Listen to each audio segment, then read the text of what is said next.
know who the fuck it is. It's SMOKIN MAC. And we back.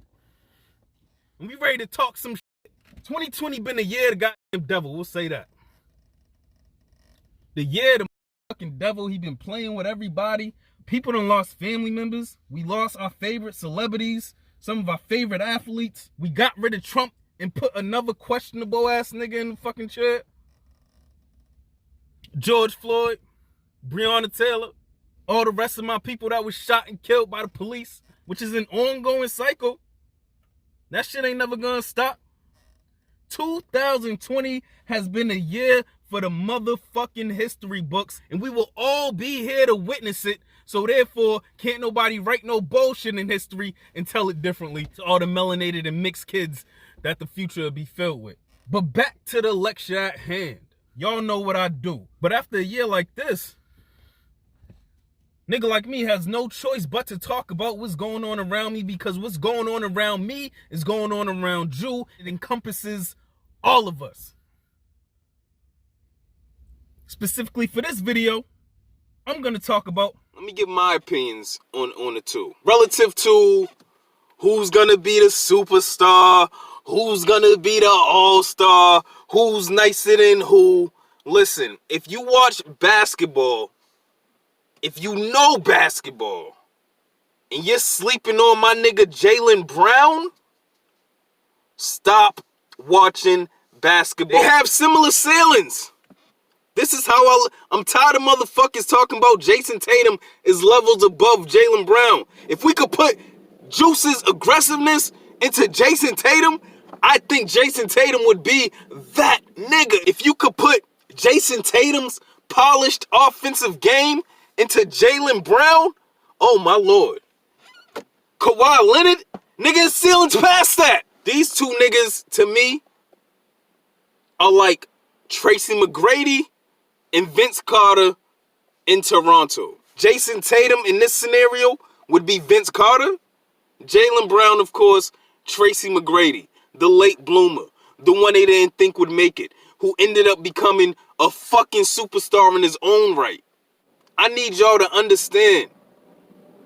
Jason Tatum is going to put on more of a workload. Jason Tatum is going to take it upon himself to try to become a superstar because we've already placed him on the mantle. Jaylen Brown is going to take it upon himself to try to become a superstar because you motherfuckers said he couldn't do it. By George, I think he's got it. Lo and behold, ladies and gentlemen, I hit the fucking nail on the head. I hit the nail on the head. Say I didn't. I was telling niggas what I believe Jason Tatum's rookie year. That Jaylen Brown and Jason Tatum had similar ceilings. I always broke it down like this.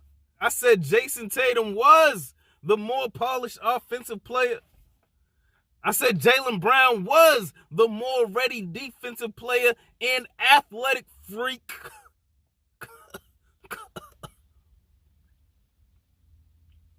I said all this. And what needed to happen was each one needed to balance out the other's shortcoming. Pause. And what happened was, since Jason Tatum's rookie year, since that polished offensive game, since Jaylen Brown's polished defensive game and three-point shot, being a 3-and-D player,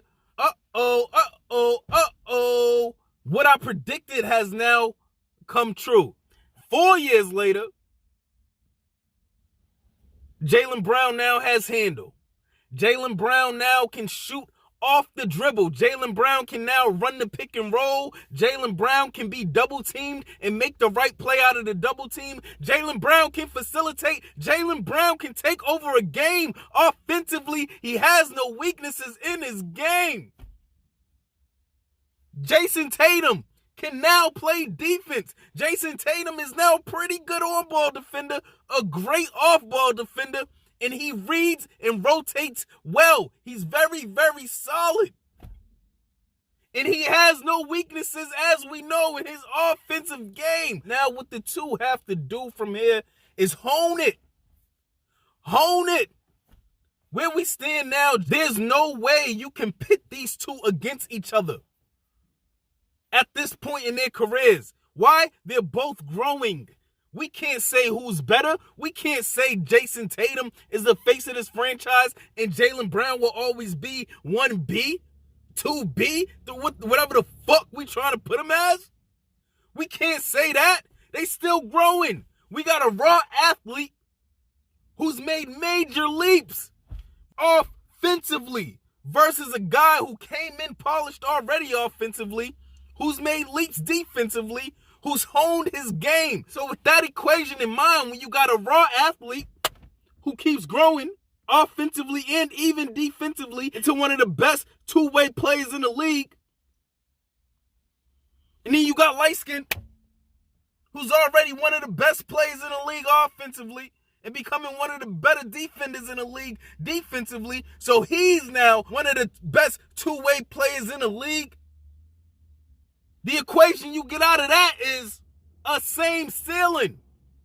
We do know Jaylen Brown was producing comparably to Jayson Tatum before the whole averaging 20, before gaining all these moves. He was a raw athlete who could spot up, shoot, and who could attack the closeout. And that was good enough for his numbers to be comparable to one Jayson Tatum, who we put on the mantle way up here and put Jaylen Brown way down here. You motherfuckers is going to have to face facts. They were both drafted at number 3. They both have the same ceiling. The Boston Celtics, my 17-time world championship Boston Celtics, will only go as far as Jayson Tatum, and Jaylen Brown go. Fire and nice. Juice and nigga let loose. Need I say more? Can we stop with the pitting my nigga?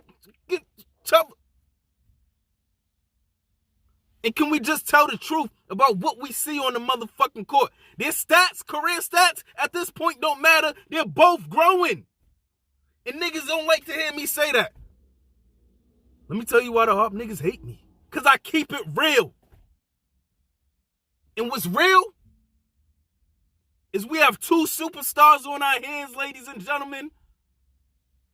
Will I have to revisit this topic again? Probably. Because they still fucking downplaying what Jaylen Brown do. But I'm here for it. My boy gonna prove all you motherfuckers wrong and prove that he deserved at least 150. Next.